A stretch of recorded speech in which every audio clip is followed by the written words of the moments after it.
Advances in information and telecommunication technologies have expanded the scope of import-export services that can be traded cross-border. Large corporations now allow foreign investments for key infrastructure services, such as telecommunications, energy, and transport. More and more people are going international to consume tourism, education, and medical services, and to supply services ranging from call centers, software development, to construction services. In fact, according to economic experts, this type of services are the fastest growing components of the global trade and foreign direct investments.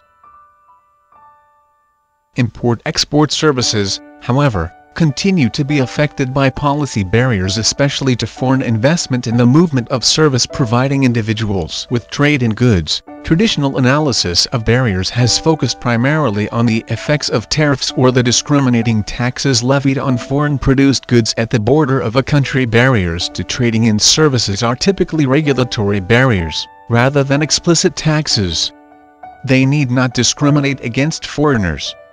Indeed, barriers to market access are often designed to protect incumbent firms from any new entry, be it by domestic or foreign firms. Import-export services will be affected by changes in general trade liberalization, international legislation, international treaties, and the establishment of key international organizations. The World Trade Organization (WTO), created on January 1, 1995 with equal status alongside the World Bank and the International Monetary Fund, has strengthened global trade. It is an organization that deals with the rules of trade between nations. Another critical development in international legislation concerning trade in services was the creation of the General Agreement on Trade and Services (GATS).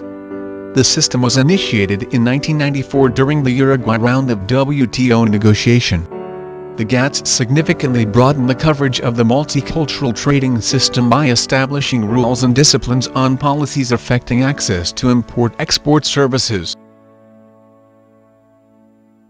Looking at services liberalization measures for more than 15 years after the Uruguay round, one sees that more than a decade is a very short time for negotiating a framework conducive to international trade. In the Doha Development Agenda, for example, the service sector of international trade have received surprisingly little attention.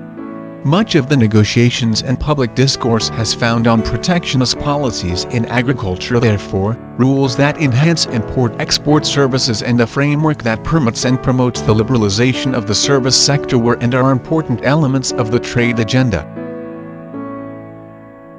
For fruitful negotiations, countries must recognize mutual interests in reciprocal liberalization, supported by broader international cooperation. Developing countries must see the advantages of international agreements to increase competition in import-export services, enhance credibility of potential domestic reform, and strengthen domestic regulation. Global cooperation is needed to provide support for developing countries.